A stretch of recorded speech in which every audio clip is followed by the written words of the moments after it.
Yeah. This is yeah. This is yeah. This is yeah. That's clear, no fear. Yeah. This is yeah. This is yeah. This is yeah. That's clear, no fear. What is up, gamers and streamers, and welcome to another episode of the Webb Show. If you're tuning in live right now on Twitch, I'm so glad that you're here. If you're tuning in later, either through whatever medium you enjoy to consume your podcast or YouTube, thank you so much. I am your host, Webby Pumpkin, the one and only. Super excited about this. Thank you so much, chat here live that are already chatting it up. Guys, we have some really interesting topics to talk about tonight. Just as a reminder, if you are watching live right now on Twitch, I'm a little weird when it comes to chats, not like I normally am in a stream. So if you specifically want me to see something that you have a question or whatever the case may be sure to @ Webby Pumpkin in the chat. That really helps me out a lot. Let me give you an overview about what we're going to be talking about today so far. A little bit of gaming news to kick things off. Got to watch a YouTuber, Kevin Kinson, who's been able to spend a pretty good bit of time with the Xbox Series X. We're going to talk a little bit about some of the things that he has discovered and some interesting things, especially in light of everyone being so nervous about the console possibly overheating.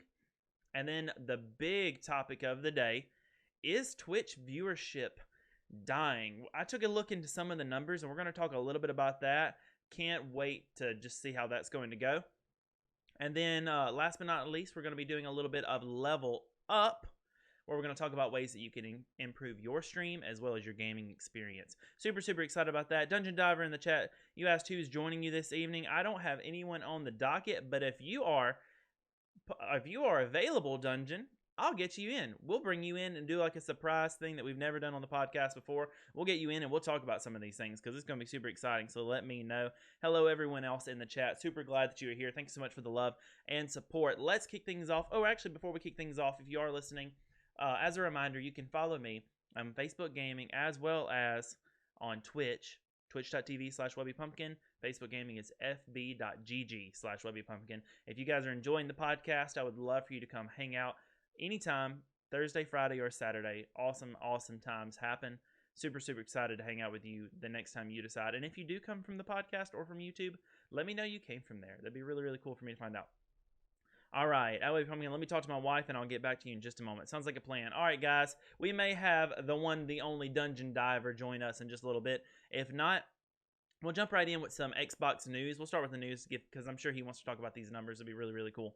Xbox news. So Kevin Kinson, like I said, a really popular YouTuber. If you don't know him, check him out. Awesome guy.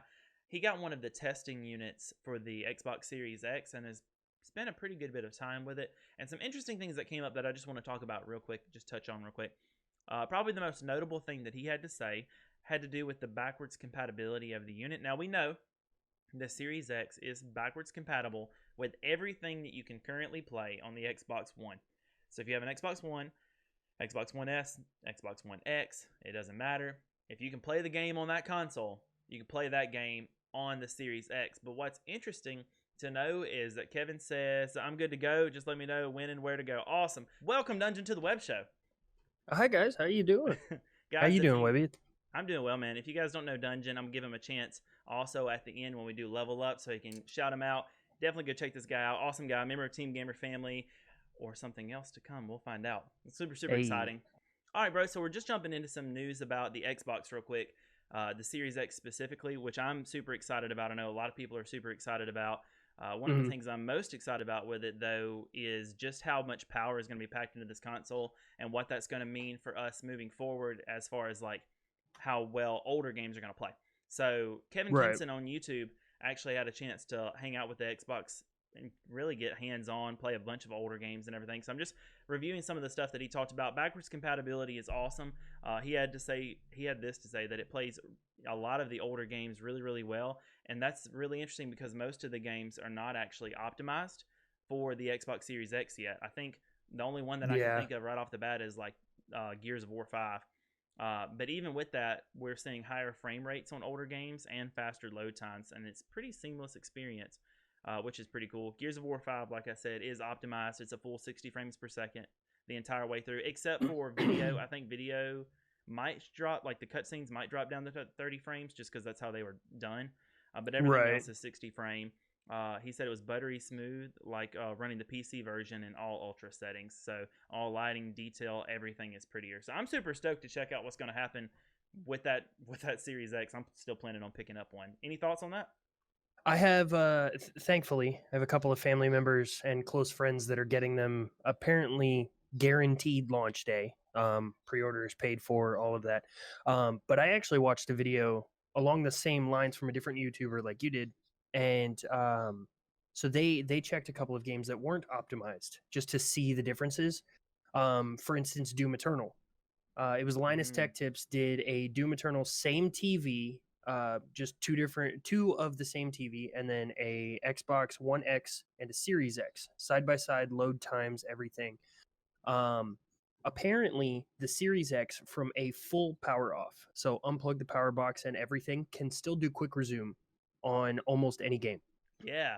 That's one of the things that I have written out here that's really crazy. Like, power goes out, unplug it, it doesn't matter. Quick resume works up. Kevin actually tested it on up to 10 games running at a time, and he went back to the first game he started, and it still worked.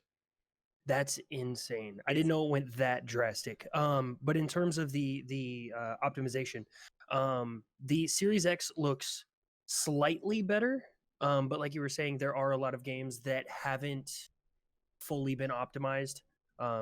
Gears 5 obviously currently being the main one that like everybody's pushing for, and then pretty much anything after launch. So what I'm curious to see is the difference after launch, i.e. Cyberpunk. Yeah.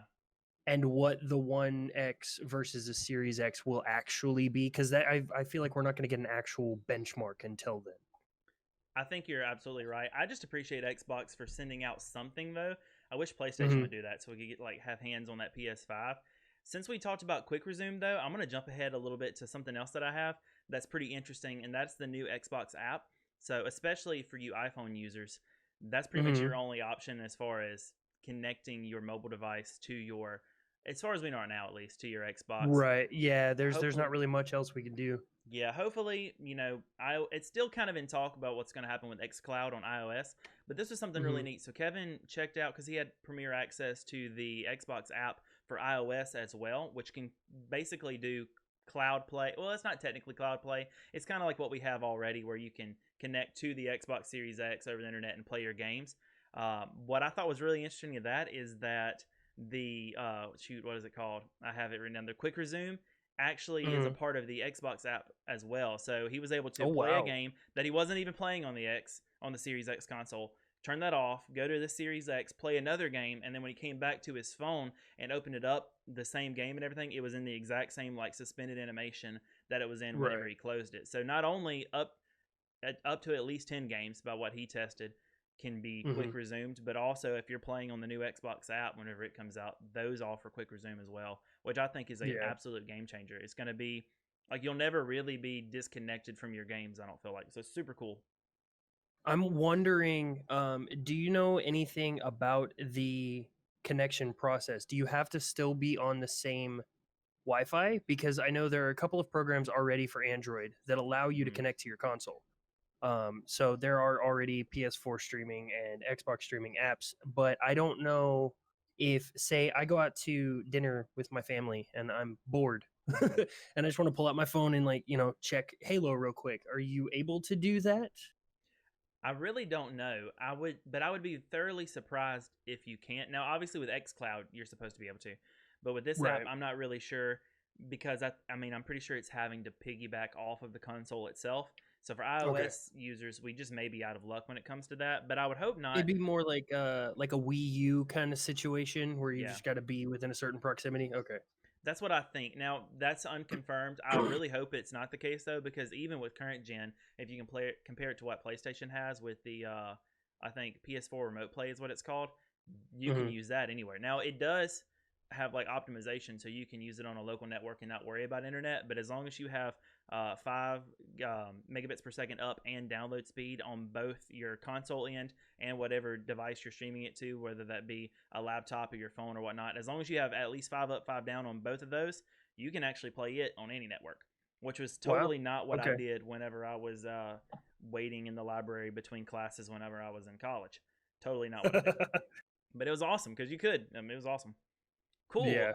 Another thing, I guess we'll jump into real quick when it comes to the Series X that a lot of people were concerned about is there's been a lot of reports that the console is actually getting really, really hot.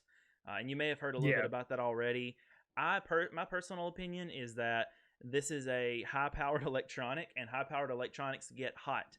What's important is if that heat is exiting the console, as long as it's not staying in there so it doesn't burn anything up. Kevin had some Right. words to say on that also. He said they actually put like a laser temperature gun on it, and the highest temperature that they got was 138.7 degrees Fahrenheit. And I mean, that's hot. Don't get me wrong. There's a lot of heat coming out, but that's completely cool enough to be in safe operation. And on top of that, he also said that not only was it putting out that heat, that was like the hottest that it got while playing Gears 5 for about an hour. It actually was pretty quiet. So the fan kicked on pretty high during that game, but it was it wasn't noticeable. It was pretty quiet. So that's pretty Yeah. exciting. I think that can change as we see games become more developed to really maximize on the capability of this console. We may see it get hotter. Hopefully it won't turn into like the jet airplane that my PS4 is. But Well, it's my Xbox One as it aged. So I had up until recently, I had the Advanced Warfare Xbox One. So cool. I believe it came out April of 2014. So just about 6 months after launch. And it ran great for a while, and then over time, consoles start to die down. Now it got to the point during the winter that I didn't need to turn my heater on. I turned my Xbox on and played Call of Duty for a little while, and it heated up my entire room. Now, we were talking about, you said it got up to, what, about 137? Yeah, right at 138.7 inside. Yeah. So with the laser pointed through the vent holes on the top. Okay. My computer running at idle right now with only, Discord running, and I believe, I have your stream up with 2 tabs on Google Chrome. I'm at about 127 myself, up to a peak of 140. And those are good numbers for a computer. So the fact that the console's running at that after an hour of gameplay, those are solid numbers. I don't see that being an overheating problem, although as games get graphically more intrusive and upgraded, I definitely could see, having to buy those intercoolers you see advertised at GameStop that you look at it and go, why? And then you're like, okay, maybe I do need it.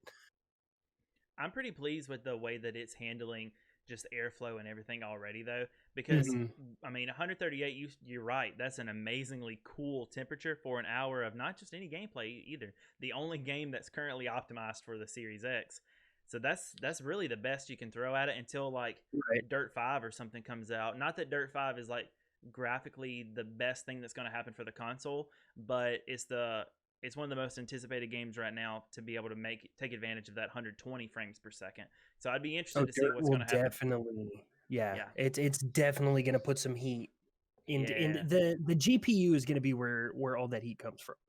The fact that Dirt pushes the limit on graphics in almost everything that they do, it'd be as crazy as if they brought Crysis Remastered. Yeah. Because that's the new benchmark for everything. If you watch any tech YouTuber, they're using Crysis, Rise of the Tomb Raider, and then they use CSGO just to see how high they can make it go. But and then Dirt as well. And Dirt puts some hurting on some even like current gen graphics. The 2080 Ti was having a hard time maintaining, 120 to 144 FPS at peak graphics.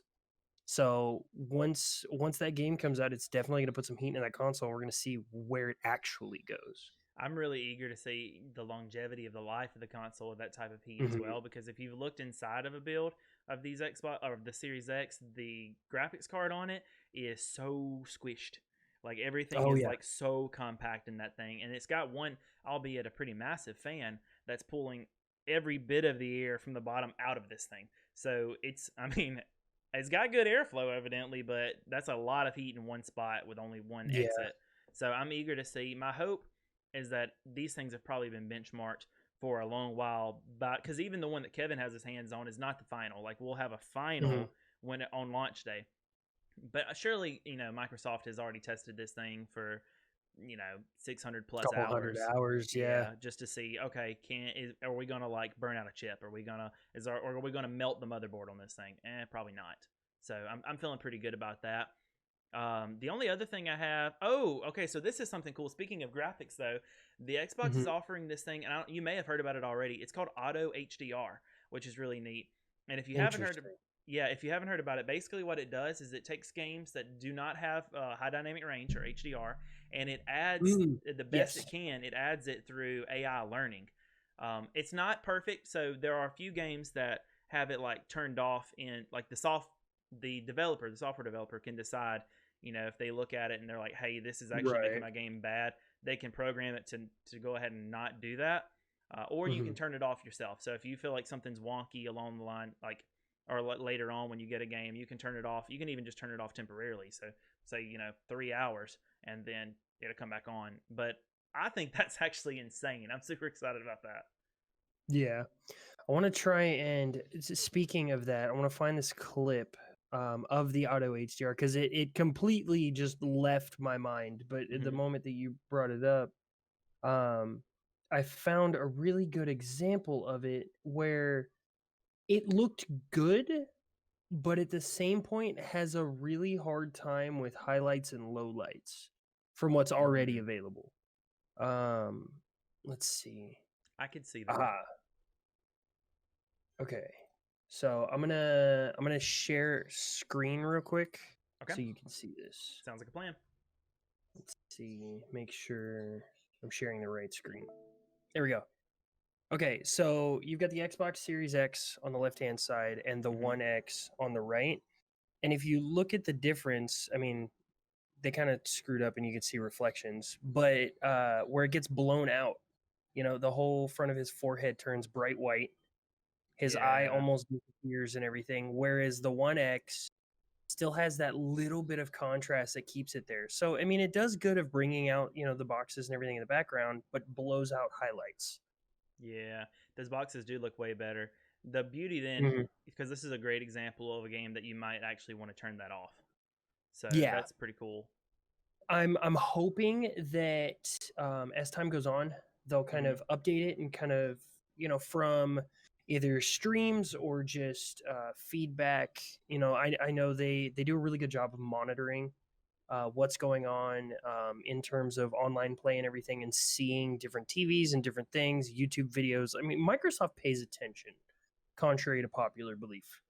So I'm hoping they kind of get that voice from the public and are just like, okay, maybe we tone down the low lights, bring up the dark lights, and they can make that an incredible thing where you could bring life to an old game you haven't played in 10 years. And now you're like, all right, cool. I don't have to buy it again. And it looks like a whole new experience. It's going to really change the way that we see remasters, especially like the remasters like we've been like, unless it's like a full like Spyro Reignited trilogy, Crash Bandicoot, like rebuild this game from the ground up type thing. You almost don't really need it because it's a built-in remaster, because that's already going to be just as good, if not better, than what we saw with like the remastered versions of Final Fantasy X, which really didn't do anything but smooth out polygons, essentially. Like that's all that really happened. It was, instead of being an octagon, it was almost a circle. Yeah, that's basically right. So I'm super excited for that. They're getting ready to release, I believe there's a remaster of Need for Speed Hot Pursuit that's going to be coming out at the beginning of next month. And my wife has been obsessed with Hot Pursuit and Hot Pursuit 2. So we were talking about it. We were very excited and had that discussion where it's like, do we get it beforehand, or do we wait until post-launch and find out if it's actually remade, or if they were just like, we made it a little bit more pretty. I don't like we makes it a little more pretty thing. With that HDR, it could bring that whole just, we're going to make it more pretty and you don't have to buy it again. And that seems like a really nice thing. I agree. I think that's going to be a real big win. All right. The only other two things, a little bit about the controller and the memory card. We'll jump to the memory card since we already talked about heat. There were worries, and there was even a video that was circling around on the internet of a guy taking the memory card out of the back of the Xbox Series X and touching the metal part of it, and it was so hot that he dropped it. Kevin did the same thing. He played a game directly off of the memory card, pulled it out, put his hands on it, and he was like, I mean, yeah, it's hot. Do I have to drop it? No. So I don't think we're going to have to worry about that at all. And the card has like a plastic handle that if you use that and you hold it, he said it's not, you can't really even notice anything. It's just fine. What I thought was more interesting about the memory card, though, unless you have a comment on the heat. I'm just curious why you would touch the metal part. If it has an obvious handle, like, I understand the thing that sucks right now with the review models and everything coming out is they're sending out review models to everybody, not double checking if they're going to talk bad about it. And I mean, obviously, you don't want to, like, it's illegal to just go, hey, I'm going to send you this, but you have to say good. Right. But at the same point, kind of, be a little bit more careful, because for all they know, that guy may have just been a PlayStation fanboy that was like, I just want to talk bad about the console, because I don't see any situation where you would think, okay, I just turned off my console that I gamed on for hours. Let me touch the metal part that was inside of this computer. Because that's what the Xbox is now. It's not a gaming console anymore. It's a supercomputer that sits in front of your TV. Yeah. So it's gonna get hot. I mean, but at the same point, like what Kevin was talking about, I doubt it got hot enough to burn anybody. No, it didn't. And even if it did, those things cool down so quickly that there's no way. I don't think. I mean, I could see touching the metal just like if it's quick. Because I could see pulling it out, because Xbox is, boasting that you can hot swap. So even while the console is on, if you have Gears of War on this memory card, or maybe you're at a friend's house and you brought your copy of Gears of War because you didn't want to download it on yours, but now you guys want to play Call of Duty, which is also just as big. So like you can exit the game, pull it out, put the new one in. I could see why you would do it after hours of playing, but I also see why they put the handle on it for that reason. But I don't really think that there's going to be any issues. Like, don't touch it to, your tongue, like any sensitive part of you. But, like, I don't think it's going to be a big deal. What's really interesting to me, though, what made it so hot is playing directly off of it, which, if you don't know, for any of our listeners, this actually slides directly into the motherboard of the Xbox, which is super cool. So it's supposed to, or it boasts the same speed, the same performance as the one that's actually built into the console. Based on what Kevin told me, and I'm interested because I'm sure that they tested that with Linus as well with what you watched, that seems to be exactly the case. It's just as fast. It showed no less performance. He even tested copying something from the internal memory to the external memory. Say I have Gears of War and I want to take to my friends, but it's on my internal. I need to copy it real quick. And that's about I think that's the one he did. It's about a 120 gigabyte game. It took right at 3 minutes to move the entire game. Wow. That's stupid fast. That's so fast. The other thing, there's one fear and one question. So as I know that you work with, videography and photography and stuff, so you understand working with memory cards and everything. The idea of hot swapping is terrifying. Yeah. That literally just screams corrupted memory, broken save data, just like everything. So like, I can't wait to see that in action, because I want to see it work. That could revolutionize everything in a sense. That could fix camera problems, hard drives in a PC, SD cards in phones, if this technology really works the way that they say it does. And then on the subject of, you having Gears on your console and putting it on your hard drive to take over to your buddy's house, does that game work on their console right away, or do you have to sign into the account, and then are you forced to be on your account to play it?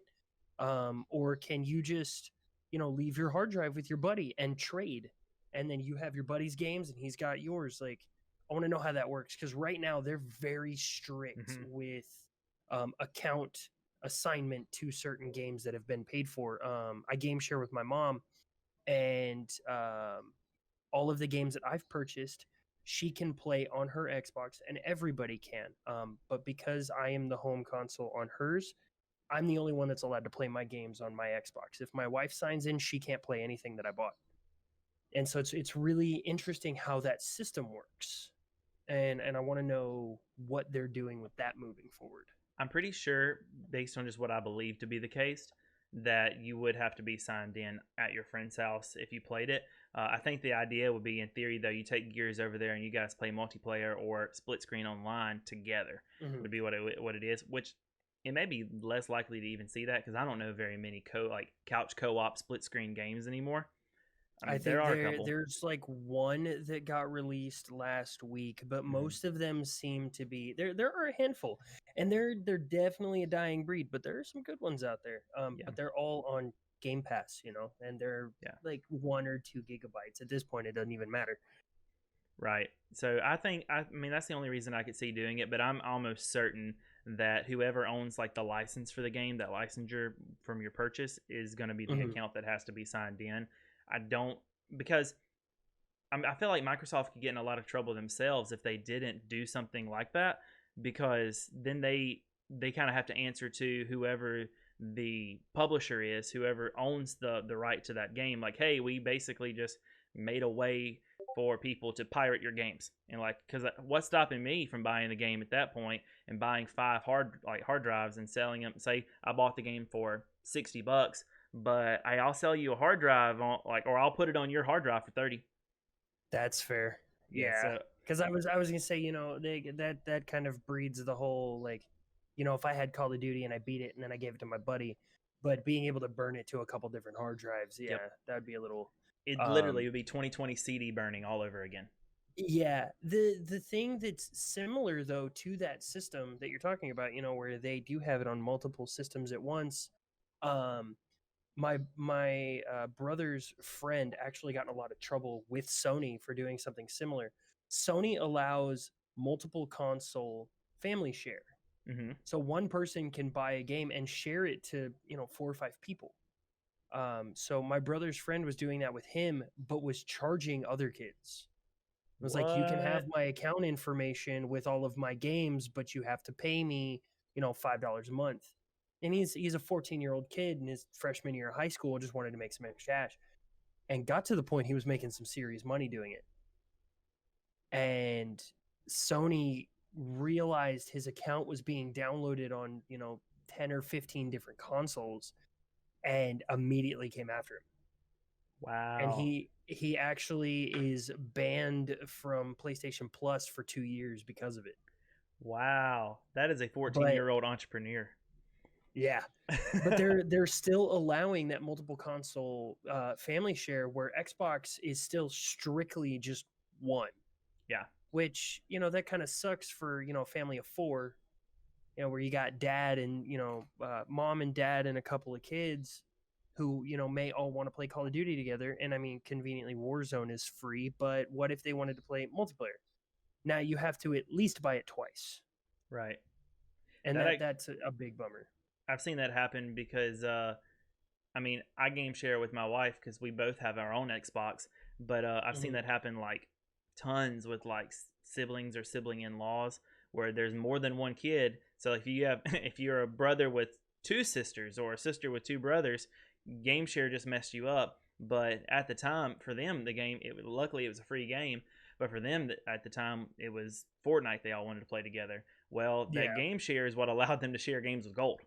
So they still had to buy games with gold again to be able to play online for that third person, and that's just really kind of stinky. So I feel like there needs to be, they're going to have to adapt, especially with couch co-op, split screen, as we said, being a dying breed. There comes a point where, I mean, I would buy a PlayStation as a parent over an Xbox just because I don't want to fork out the additional money down the road. If I know what I'm talking about, if I'm a parent that's informed, I don't want to fork out the additional money just because so all 3 of my kids can play that same game. I don't want to buy the game multiple times. So I probably wouldn't do it unless I mean, if we shared one Xbox, I would probably just buy all the games and make that console my home Xbox and let everybody play it. But I mean, I have like, it's I can only refer to it as my ghetto rigged setup to support my mom and my stepdad. So my stepdad loves Call of Duty and Dead by Daylight and stuff like that. And then my mom also loves to play Dead by Daylight and Fortnite. Well, I also have Mortal Kombat and all of the other CODs and everything on my Xbox. So they asked to have access to my account so that they could continue to play all of my old games. So currently my account is signed in on my mom's Xbox. They pay for the Xbox Live, and any games they buy on my account. Well, my mom bought another Xbox, and she put one in her room, and she said, "Oh, well, can I have your account again?" I said, "Well, that doesn't work." So I had to call my brother, who lives in a different state, and say, "Hey, you have all the same games I do, right?" And he said, "Yeah." So now they're from Alabama sharing with me in Tennessee and my brother in Virginia just to make 2 Xboxes work for games they're paying for. You know, they're buying games on my account and on his so that they can use them, but we still have to have this ridiculous like square setup just to make it work for 4 people. Yeah. And it's been all kinds of a nightmare. And then there's my youngest brother with his PlayStation who's like, "Yeah, I game share with 5 people and I have every PlayStation game under the sun." And I'm like, I wish I could do that. It's interesting how Microsoft has this whole thing meshed together. I completely agree. I think they're gonna. I think they're gonna have to do something, because I don't think that's sustainable. Like, I don't think that's a sustainable model. The way that modern families are going, or even if it's like okay, it's really, really common to see families now that are like blended families, or where mom and dad may not be in the same household, so you go back and forth. Right. Well, say I have an Xbox at mom's and an Xbox at dad's, but mom and dad don't get along, so really those accounts don't get shared. So I have a different account at each one. I don't know. That's even another reason I would want, in that case, hopefully that kid can just take their own account there. But I understand why you wouldn't want to leave it over there if you have like a crazy ex, because who knows what they're going to buy when they're not there. So, well, and Microsoft's being really weird about it, because you would think with quarantine and COVID and everybody, I mean, even still for the most part, not necessarily wanting to go outside that much. We're all still sitting at home. We go to work and come home, or go to school for the handful of kids that do get to do that. right. But everybody's still sitting at home, and we're still gaming nonstop. And instead of making Game Pass more easily accessible, they're out buying, Bethesda. And ZeniMax, and then including was it EA Play. And it's like, okay, cool, you're adding an obscene amount of games, which is incredible for everybody that already has it. But what about making it easier to share it across the home, so you don't have Timmy and Sally screaming at each other because one wants to play, Call of Duty, and the other one's sitting there going, "Let me play Overcooked." Yeah. It's really interesting watching their marketing plan moving forward with this new console. I think that's going to be how everything's going. I guess it makes sense to me too, because I have the belief, and I have for a little while now, that Microsoft really doesn't care that much about the console. I mean, they want a beefy console, don't get me wrong, but they really care about making their money through the subscriptions. So it would be less advantageous for them to allow sharing, unless, take a note. I mean, they're buddy with Nintendo right now. Like, they're having a good time. Take a note from Nintendo. Nintendo has Nintendo Online. It's not very good, but they have it, and they have Nintendo Online Family. Also not very good, but it's $10 more, and you can share it with like 6 people, I think. So, okay, let's do Game Pass, but now let's make it $10 more, or however much more, not too much more, and then we share it with 4 people. That makes plenty of sense. Spotify does the same thing. I believe Spotify's $10 a month, for unlimited music and everything. And then you can get Spotify Family, I think after taxes is like $18 a month. And it's you and 5 other people. So it's the same thing as Nintendo's service, except for Spotify's is monthly instead of what isn't Nintendo's $20 a year? Yeah, it's super cheap annually. Yeah, it's like ungodly cheap for what it is. Well, and that's also because it's not very expensive. But if Microsoft were to go, okay, you want Game Pass and Xbox Live and a family service, you're going to be paying $10 a month per person at the normal rate, or $15 for Game Pass Unlimited and Xbox Live. So if you do 15 times 5, that's $45. Make the deal $30, label it as a family plan, and a ton of people would flock to it. Absolutely. Oh, absolutely. That's a great deal. That means... and it would save everybody massive amounts of headaches, especially because there will be those people where there's only 3 that want it. but they want to have it all bundled together. Mhm. So now you've got that whole system set up, and you've still saved a ton of Yep. money on Microsoft's side. All right, Microsoft, you heard it first here. Go ahead and make it happen. That's how it needs to be. That's how it needs to be.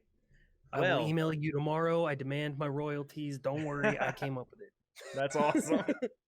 Well, the big topic of tonight that we're jumping into now, I'm super excited about, is I decided to take a deep dive today into Twitch Tracker, which is a website that pretty much has its feelers all throughout Twitch and pulls a lot of numbers. I feel like you're about to pull on my heartstrings, man. Well, I didn't look at you specifically, so we won't get into that, but we can. I did look at me. But honestly, I've been wondering if we're talking about, you know, Twitch numbers and stuff in those specifics, as much as I would hate to say it, I'm a prime example. And we'll get more into that later. But if you do want to pull up my numbers to kind of prove a point, you are more than welcome to. Well, that'd be interesting to just have another experience or another opinion on that, because a lot of what made me want to begin looking into this, and guys, if you're a Twitch streamer that's listening or watching right now, you may be in this boat. I feel like over the last month or so, everything is just dropping like flies. Like, there's still people here, and don't get me wrong, I'm so grateful for the people that are watching right now, the members of the community, the people in my Discord. Thank you all. Like, you are the reason we do this.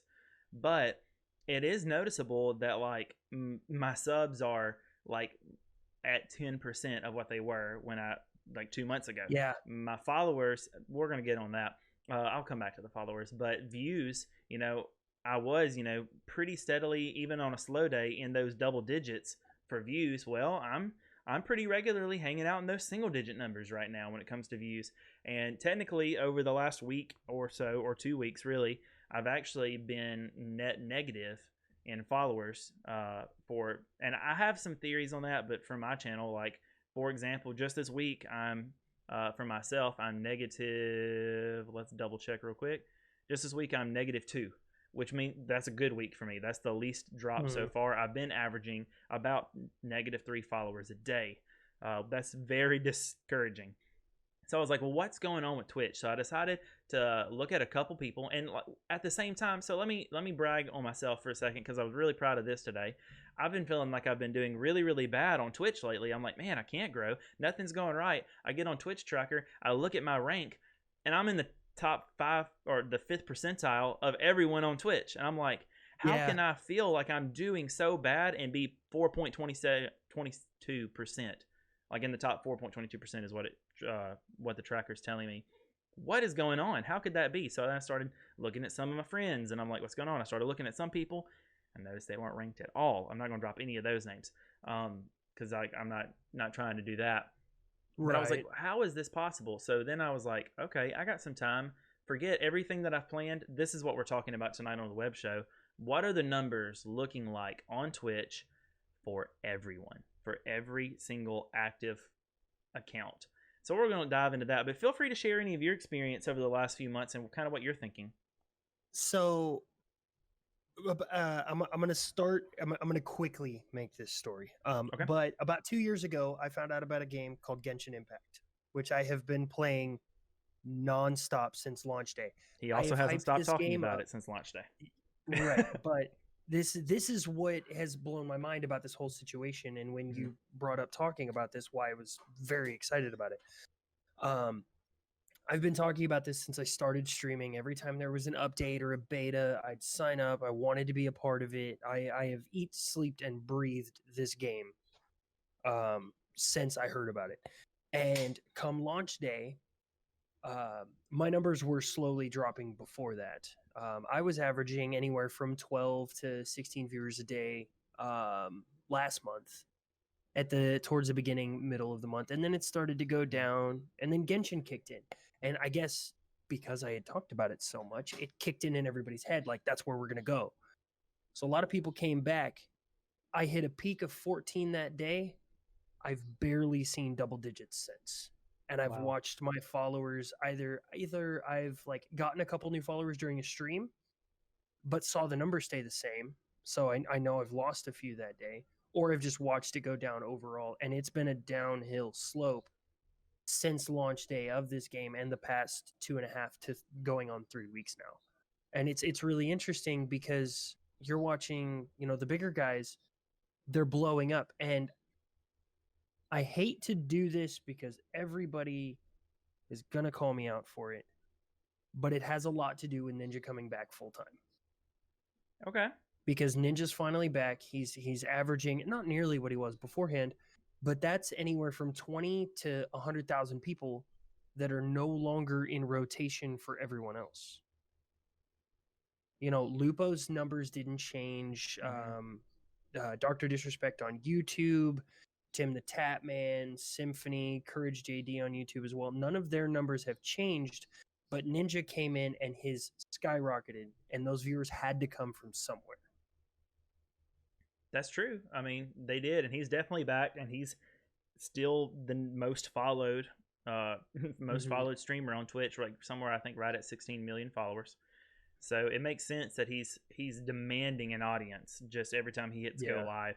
That makes sense. I'm interested to see how that's going to play, or that bit of the conversation is going to play into the numbers that I pulled. Because let me share my findings with you, and then let's talk about this. I'm definitely interested in your research. So I decided that I wanted to see just overall, like went back to 2012. I was like, overall, what does Twitch look like since 2012 to 2020? And I'm fully expecting that I'm going to see this huge jump in the amount of viewers per stream from the time it started, especially with COVID and everything. Like, everybody's just consuming digital content. This is how we're going to see it.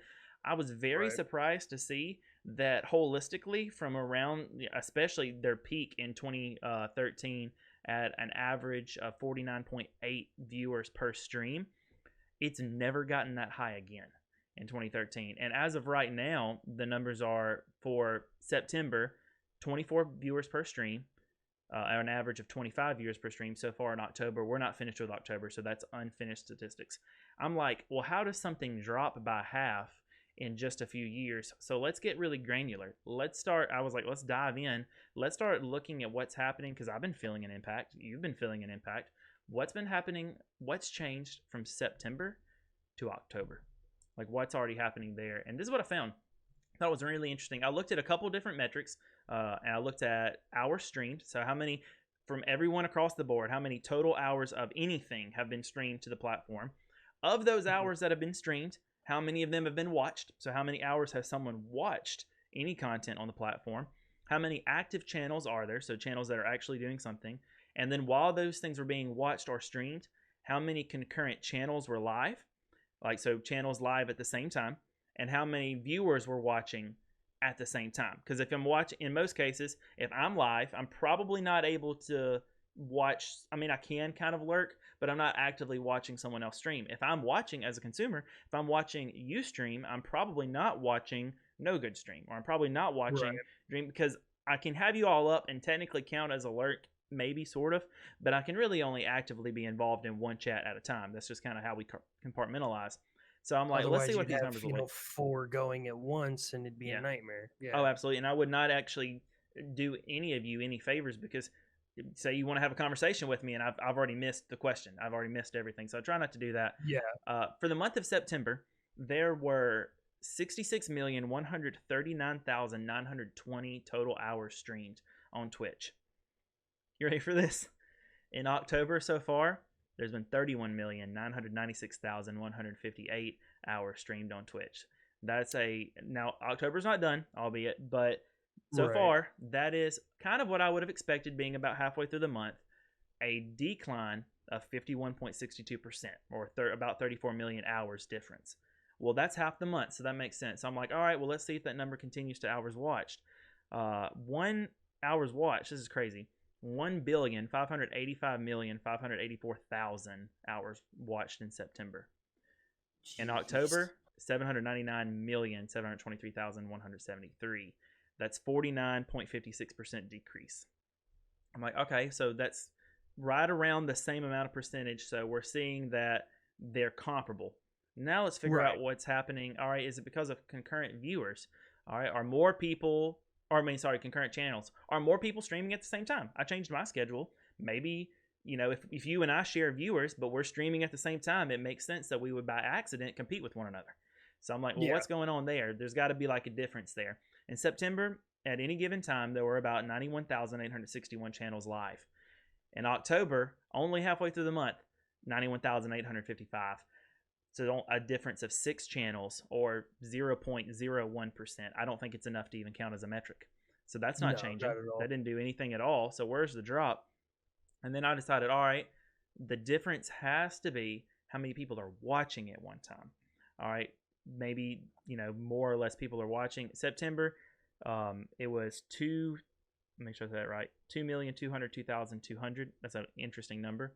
October, so far, 2,295,856. What that tells me is that seems to be the case. That from September to October so far, we have an increase of 4.25% people watching at the exact same time, or an increase of 93,656 viewers across the entire board. I think it's hard to know for sure if it's competition. What I think it is, because the numbers didn't change. So that means that you and I streaming at the same time didn't technically measurably affect either of us, in my opinion. What's different is more people are watching, and maybe people are moving, but they're watching. It's an interesting thought. You say they're watching someone that's not you or I. You throw out the idea of Ninja, so I'm interested to hear what your thoughts are, because that makes a lot of sense to me. I hadn't actually put 2 and 2 together for Ninja yet, but that's okay. So if let's add not as a word of law, but another example, another social media platform. So, and I know you've already made the joke, I talk about it nonstop. If we look at, and the only reason that this works out as well as it does and why I'm bringing it up is because Genshin launched on the 28th. So in reality, it's an October game. Right. It did launch in September, but it was the last 2 days. Mm-hmm. If you scroll through TikTok and you pay attention to streamers at all, about every 4th or 5th video has to do with Genshin. And there are a lot of people that are streaming that now. And it'll average anywhere from 33,000 up to about 110, depending on who's doing it. Professor Broman, Dr. Lupo, they both stream it. And then there's a couple of other people on different platforms. But there's a guy on YouTube who goes by the name Damone, who does nothing but Genshin content. Mm-hmm. And he came out of nowhere, had at the start, I think he had like 20,000 followers or subscribers on YouTube. And within the last week and a half, now has 175,000, averages anywhere from 3 to 8,000 viewers per stream. And that's just for that new game. But we also don't know every other new game, indie game, whatever that has come out, or what new trend is going on. Like, obviously everybody's playing Among Us right now, but right. There's little pockets that pop up out of nowhere for old games. Like, you'll see randomly that like 100,000 people want to watch somebody speed run Zelda out of nowhere. Yeah. So I've been trying to force myself to think, okay, what is blowing up right now, and I'm not a part of it, and that's why numbers are dropping, or what new guy has come out onto the scene that everybody's obsessed with, i.e. we were talking about Ninja earlier, but then you do have those new up and coming guys that come out of nowhere. Like if we go back to 2016, Dr. Lupo came out of nowhere. This guy's only been streaming for 4 years and has 4.4 million followers and is one of the faces of Twitch and YouTube at this point, and travels to cast video games and do all kinds of stuff for tournaments, and he came out of literally nowhere. Completely. And so I'm just like I'm trying to find that guy right now, or that girl. I just want to know who's blowing up right now and we just haven't seen it yet. That's really interesting. Like, I decided to go ahead and pull up the numbers on Genshin while you were talking about it, because I was like curious. Okay, over the last 7 days, even just this week, what percentage of all the games on Twitch has been Genshin, and how many watched hours is it? Like, how are people actually tuning in? And it actually is sitting in right now at 2%, which doesn't sound like a really big metric. But when you consider all the people that I like, those numbers I said earlier that are watching on Twitch, that's like a little over 7 million people or 7 million hours watching this game. So I think you're on to something with this game. It's crazy that a game that's only as old as it is on the chart, because the most popular game on this chart I'm looking at is called All Other Games Combined. So it's crazy that it even like listed by itself. Let's see, average channels. Let me just change that around. I mean, so looking at it from Twitch Tracker right now, it is as of this moment of us speaking, is ranked 14th on Twitch with 30,000 live viewers in this moment, with 2,800 people currently streaming. Average per day is about 3,000, with peak being almost 6,000 people just streaming it. Viewers has gone from the lowest actually being right now at about 30,000 to their peak being 214. But what's interesting is it says viewers per channel. They're averaging about 15 people per streamer, with 7 million, like you were saying, about 7.5 million hours watched. But if you look at the charts for it, it goes up and down, you know, but a monthly chart starting, you know, at launch to where we're at now, it's downhill. Yeah, quite a lot. And it's falling off. So it's now kind of like, all right, cool, what game's coming next? What's going on? You know, it's hard to follow these trends. You know what I'm honestly thinking might have contributed a little bit to the immediate burst of Genshin? Because all publicity is I mean, good or bad publicity is publicity. Like, all publicity is good publicity. The fact that it's a carbon copy of Zelda. Yeah. That's the first thing that made me want to check it out. I'd heard you talk about it, and then everybody was like, oh my gosh, this game is just like Breath of the Wild. So I decided I would watch a review of it. That game is a lot like Breath of the Wild. The thing is, they were smart enough that they copied mechanics but did not copy story, and changed the mechanics just enough. Like, climbing mechanics are the same, but when it rains, you don't slip, so they can't be mad about it. The gliding has different gliders, where in Zelda you only have the one. All right. They've minutely changed it just enough to avoid the copyright. But where it differs from Zelda is you can beat Breath of the Wild in, if you want 100% it, about 75 to 80 hours. I put over 180 hours into this game so far, and I'm nowhere near done. And it's free. I will say that while you can beat the game in that short of time, Breath of the Wild that is, I'm something of a completionist myself. I did not beat the game that quickly. I have a right at 170 hours in Breath of the Wild. But I also got all of the DLC, so that makes a big difference, because that DLC, especially Trial of the Sword, stupid hard. Stupid. I have to remind myself I'm a bit of a maniac, because I've played every Zelda game, and I've 100%ed everything except for Wind Waker, because I hate water travel. Don't be mad at me for that. That's all good. I did 100% Breath of the Wild in 86 hours. Including all 900 Korok seeds. Dude. Because I strategically wiped every area clean before I moved to the next one. So I never once really had to backtrack, except for certain things that I needed abilities for, to which I had a little notepad going, okay, go back here when you have this, or go over to this place when you got that. You know, that's a freaking machine, dude. What? Yeah, I'm a bit ridiculous. My wife is kind of like that, where she doesn't like to go back and do things unless you absolutely have to. So she played Breath of the Wild for the very first time this year, and I kept making the joke about, like, people like, where's Animal Crossing? Where's all these, like, Nintendo games that I've been playing? Where's Pokemon? Where's everything? And my response was, well, my wife discovered Breath of the Wild, and I haven't touched my Switch in 3 months. Because she was, like, glued to that thing, and she did everything. But it was interesting because she'd played a little Zelda. Breath of the Wild was actually my first Zelda experience. That probably is part of what slowed me down, because a lot of it was me figuring out what Zelda even is. I'm like, okay, Zelda, Link, everybody knows who they are. Most people even know that Link is a boy, and that his name's not Zelda. So I was pretty much in that vein.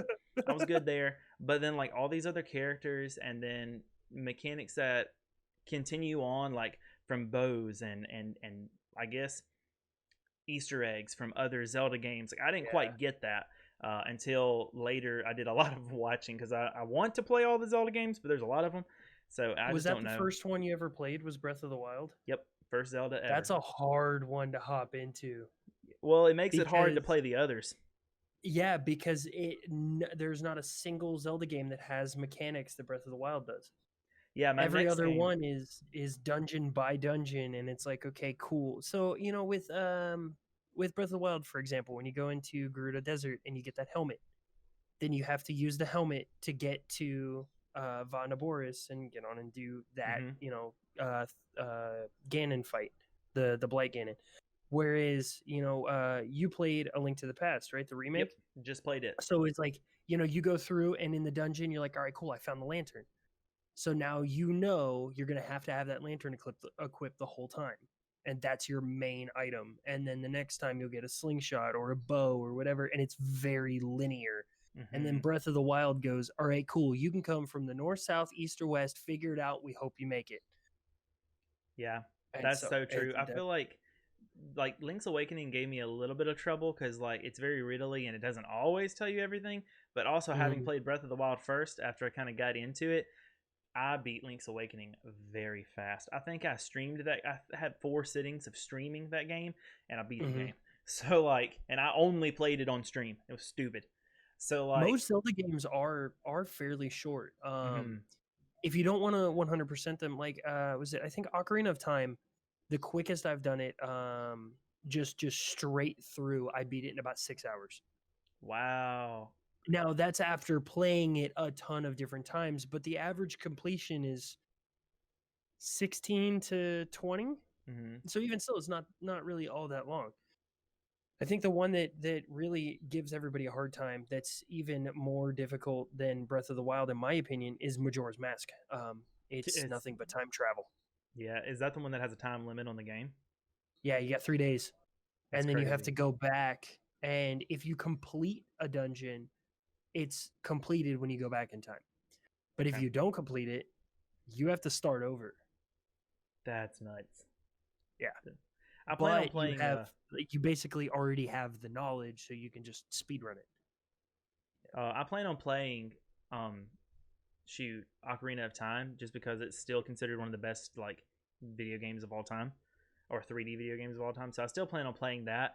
I even got myself a nifty little because I want to play it on like a Nintendo controller. I know it's not the right one, but I got myself the nifty little GameCube controller, so it can feel a little more right, even though I know it's a 64 I was game. gonna say, if you want to DM me at some point, I will be, and you want to get the adapter, I will send you my N64. What? Dude, that's crazy. I have an adapter already that would like make it HDMI. That's nuts. If you can get me the information, I can send you my N64. I don't have a controller. Okay. So I'll pay for shipping both ways if you just go buy a controller and call it a fair trade. That's nuts. I have an N64 perfect working condition with the expansion pack and the collector's gold cartridge and everything, and I can send it off to you so you can have that original 1998 experience. And it does stream very well with an adapter. Like it will scale it correctly to a 16 was it 16 by 9 so that it doesn't show up as a box, and you can have it on there rather than trying to run an emulator that's going to have to use your computer and risk lag and drop frames and stuff like that. Well, let me tell you about this rigged up setup that I was planning to play it on, and I'm not really sure if it violates TOS for Twitch, but I totally have a emulator set up on my old computer, and I was going to run it through HDMI through my capture card because I didn't want to like share, because I don't have the strongest computer in the world for streaming. I didn't want to share hardware. So I was like, that's how I was going to play it. I was going to plug everything into that computer, run it in, play it on one monitor, and it was going to be one mess of cords and cables. It was going to be awesome though. So do you know what the TOS is for emulated games? I don't. So the federal rule across the board with emulated games, you are legally allowed to emulate any game you want as long as you own it. Okay. So like for instance, now here's the catch though. there is a Wii U emulator that can emulate Breath of the Wild. Mm-hmm. So you could play Breath of the Wild in 4K, 60 FPS, looking absolutely incredible on your computer. But you personally own it on a Switch. That doesn't count. Oh, that makes sense because it's not your copy. Yes. So Makes now with I have 35 N64 games. I can emulate any of those, but the one game I could never get my hands on was Conker's Bad Fur Day, and I've always wanted to play it. And now I could emulate it at home, and nobody would know, but that is technically illegal, Right. and also against TOS. And if you so much as mention it, you're banned. Wow, that's crazy. They will drop the hammer very quickly. That's good to know. Because Nintendo is very particular about their IPs. Yeah, there's for instance, they're currently suing somebody on TikTok. Mm-hmm. Yeah, that girl, she had to go through a complete rebrand because her name was Pokey Princess, and now it's like gaming something. I don't even remember. But she literally is all over the news. It's like girl on TikTok gets sued by biggest game developer, and I thought that was insane. It's absolutely ridiculous the links that Nintendo will go to, especially for their golden boy, old Mario. Like they'll really go to bat for him. But that's definitely something I've seen them like do before. There's even I don't remember right off the top of my head. I don't have it written down. But there's another ROM company that a lot of like fans are really like encouraged by that Nintendo just shut down like today. It's crazy. I was like catching up on news this morning, just on YouTube and everything, and I can't remember the name of it. But it's just all the time, Nintendo's like no. Even if it's beneficial. There's other companies that get away with it though. Have you ever heard of Analog? Yeah, actually. So Analog makes the Super NT, and then so it's a Super Nintendo that plays original cartridges but renders it in 1080p or 4K, and you buy it from them, not from Nintendo. And they're talking about making a Super NT Plus, which is an N64. They just did the Super Analog, which is a Game Boy Advance, and they've been at it for 6 years. And haven't been caught. But then there were the guys that did was it Pokemon Uranium that hacked ROM where they completely rebuilt the game from the bottom up, and Nintendo shut it down 2 days before launch. Wow. That's ridiculous, you can man. Still find that one online. Awesome. And for the first time during a podcast, we're being rated right now. Zarners, thank you so much for the raid, man. I appreciate you. The legend. I'm telling you, I realized that my bot was not turned on because I was trying to give him a shout out. So now I'm actively trying to log in to mix it up so that I can actually shout him out. So right, we'll get there. I just realized I hopped into this podcast like last second, and I'm accidentally wearing a Christmas shirt in the middle of October. Hey, that's like 'tis the season to be the spooky. season Oh, it's a Zelda shirt. Yes. It says "Make It Rain" with the Song of Storms on it. Oh my gosh, that's amazing. That's absolutely amazing. Well, bro, thank you so much. I know it was kind of impromptu and last minute, but thank you so much for coming on the show. I try to keep it around an hour so that it's palatable on iTunes and everything as well. Right. So we'll probably be winding down, but to end the show, there's this new segment I've been doing that I call Level Up. And it's an opportunity for myself and now you as a guest to share any little tidbit of knowledge for someone, specifically someone who is just coming on to the streaming scene. Like they've never streamed before, or maybe they've streamed a couple times. They don't know what to expect. So I'll give you a second to think about it, unless you feel ready. You got the arm up. You look like you're prepared with an answer for this. But if there's something... That's just how I sit, man. Put me on the spot. If there's something that like I like to think of it in the vein of something I wish I had known 2 years ago when I got started. Like if I could have known this then, where would I be now? So those are the type of things. So yeah, I'll go ahead and jump that off, give you a second to think about it. But for me, I tend to really be a believer that you can do a stream and you can be fairly successful with a stream with just about no starting overhead. I mean, obviously you need a game, or I mean, you don't technically even have to stream a game, but you need the game you want to play. You need some type of broadcaster. I do believe that you could, get started streaming directly from your Xbox. Now, is there better options? Absolutely. We're talking strictly your start. there's just only one piece of hardware that time and time again, when I look at the statistics, when I look at everything that happens, that I can't not tell people to get. It's the only additional buy, and it's not a capture card. It's not even a computer. It's not anything like that. It is that $30 Logitech webcam that you can get at Office Depot. If you're streaming directly from an Xbox One, it's Windows 10 based. Any webcam that works with Windows 10 will plug directly into that, and you have a camera, or you can use your Kinect. You can use the camera on that. Just at 70% of viewers on Twitch, for example, do not choose a game or choose a stream purely because it doesn't have a webcam. Like, they're like, oh, 70% of people, they don't see a webcam, they don't choose you. It's literally, could you still be successful? I do believe you could. Is it going to be a whole heck of a lot harder? Yeah, you're shooting yourself in the foot for something that's so inexpensive. The camera you're watching me on right now is one of those just $30 Logitech cameras. Super easy, 1080p, but I think I'm actually streaming in 720 right now. So anyways, that's mine. Does it have a little orange light on it? It's a little blue light. Oh, yours is a little blue light. Mine's a little orange. So mine actually. Oh no, you said yours is 1080. Okay, so to add a little bit of fuel to your argument. Okay. I have a Logitech webcam from Best Buy that was on sale for $15, 720p, 30 FPS.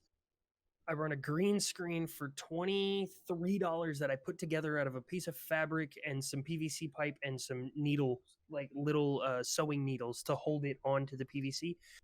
Has honestly been the best investment ever. Combined total is about $43 for the combo. Mm-hmm. And now I am superimposed onto my game without having a square, and everything works great. The thing that I wish I would have known that is very small and nobody really talks about it, but I had somebody in stream this morning ask me about it. In terms of rebranding, having a logo made, or just having, your startup brand itself put together. Should that be your profile picture? In my personal opinion, absolutely not. Unless you are known for that. For instance, like the examples that I used was Neutral. So Neutral is known for having his helmet on during his stream. He's got his Viking helmet and everything, and so his logo is very reminiscent of that. So when you see it, you're like, I know what that guy looks like. I know who he is.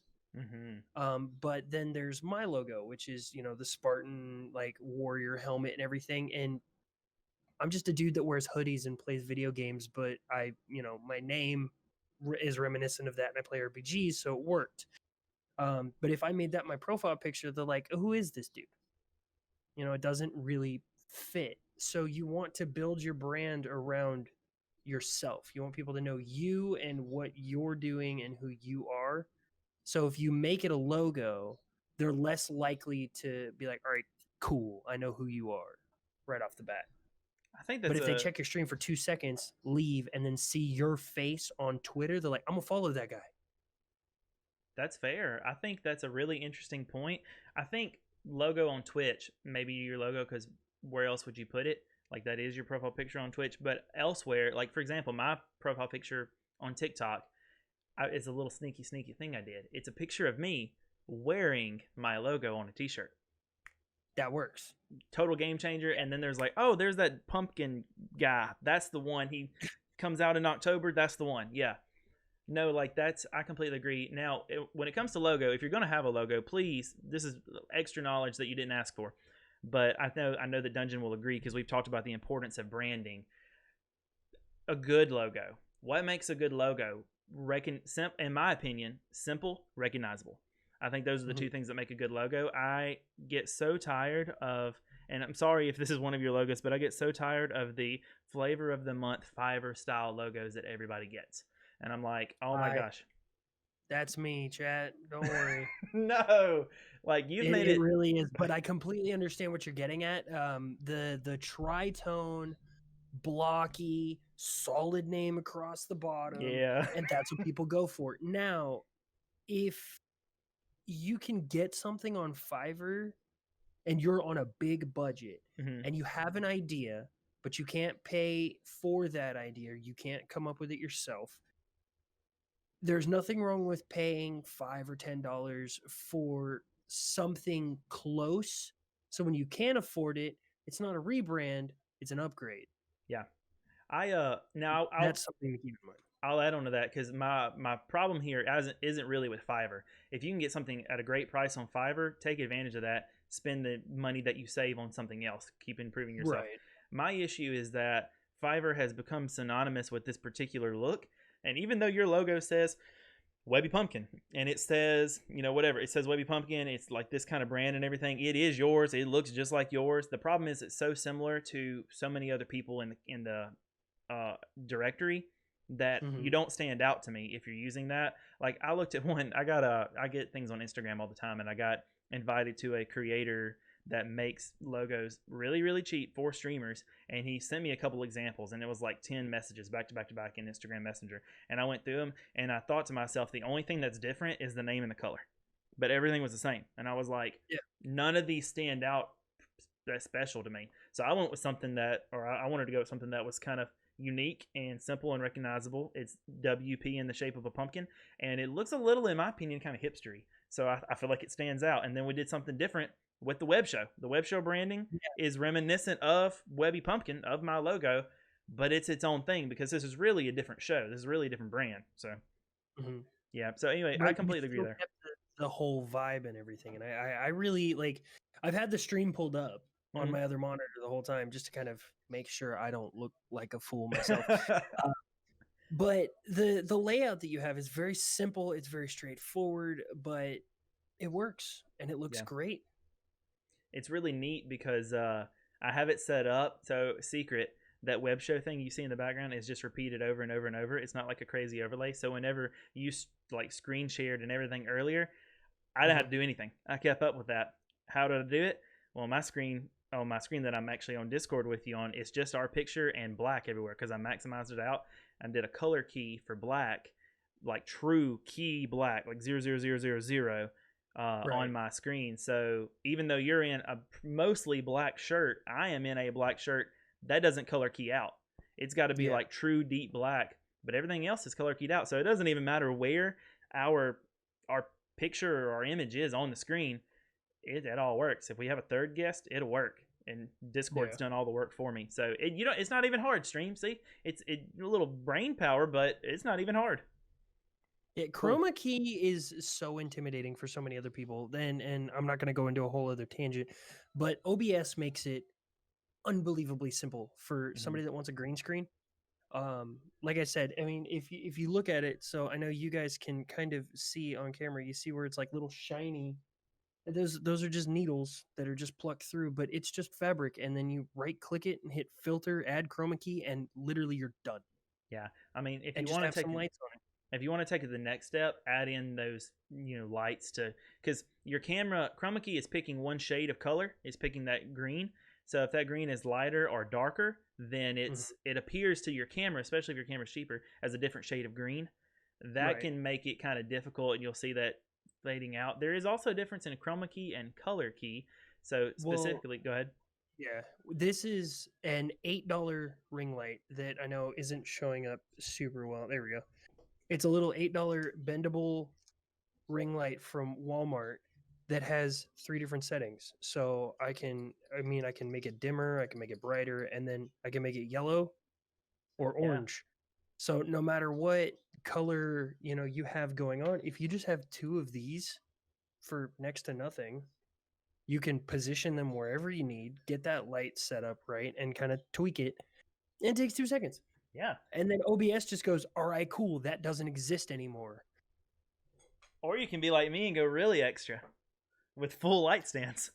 Oh, don't worry. I have an 18-inch ring light in front of me, and then Philips Hue on this side. I could turn my entire self blue right now if I wanted to. My setup is which I have it kind of warm for this setup, but I have a 12-inch ring light that is my face lighting because I really like that. And then I have 2 light stands on either side that light my green screen because it's pretty big, but I have some soft boxes in the closet. That is not a streaming investment. That is I also do photography and videography investment. So I already had that. Yeah. See, I can just kind of go with whatever color I want to, just based on a little ring on my phone. Yeah. But yeah, Philips Hue is pretty cool. the ring light that I have it's an 18-inch. Don't ever buy an 18-inch ring light. It is completely unnecessary and massive overkill for streaming. Mm-hmm. I bought it for TikTok a long time ago. Back when TikTok was still profitable and I wasn't married. But you can get a ring light on Amazon for what? You can get a 12-inch for what? $30, $40? Easy. And that takes care of all of your lighting. Yeah. And then you really have no other issue. As long as you don't have natural light coming in. If you have natural light coming in, hang a sheet over it and save yourself. Yeah. Because I didn't know that, and I actually can't combat that right now. With the way that my streaming setup is, I'm in my living room. Right here off camera is a double wide, double tall window. And my wife has plants. I have to have light at all times, which means I have to adjust my stuff every day to make sure my green screen works because my front door is literally right behind me. Yeah, that gets hard. I have the window you see behind me is coated in blackout curtains just to try to do that. And then the green screen, whenever I pull it to, which you can see the panel for it right here on my backdrop. Yeah. I'll just slide it right across, and that usually works pretty well. But I don't rely at all on even the light above it because it's right underneath my mounted light in my ceiling fan. So I just rely on all the lights around me to actually light the room because it's just too crazy. All right, yeah. Dunjun, bro, you've been awesome. We went a little over time, so thank you guys. If you've made it to the end of the episode, listening on Apple Podcasts or Spotify, thank you so much. Dunjun, tell everybody where they can find you. My name is Dunjun Diver. You can find me on Instagram, TikTok, Twitch, and Twitter, all at Dunjun Diver. I believe TikTok is Dunjun_Diver. But yeah, I stream Monday through Friday every morning, just hanging out, playing all kinds of RPGs and just about anything else, and bugging Webby almost every chance that I get, which is not often, but I do my best. And we just kind of joke around and do whatever comes to mind. So yeah. Awesome. Dunjun, thank you so much for jumping on kind of impromptu last minute there. I really appreciate it. Guys, if you're watching here live in the stream, we're going to continue with some good times right after this, but this will be the end of the Webb show. Be sure, if you want to catch it again, you can listen on Spotify, on Apple Music, Google, Apple Podcasts, Google Podcasts, pretty much anywhere, even trying to get on iHeartRadio or on YouTube if you want to watch the VOD later again. It should be up sometime tomorrow, so definitely check that out. Go ahead and subscribe if you'd like. Again, thank you, Dunjun. And we will catch all of you guys on the next one. Yeah. This is yeah. This is yeah. This is yeah. That's clear, no fear. Yeah. This is yeah. This is yeah. This is yeah. That's clear, no fear.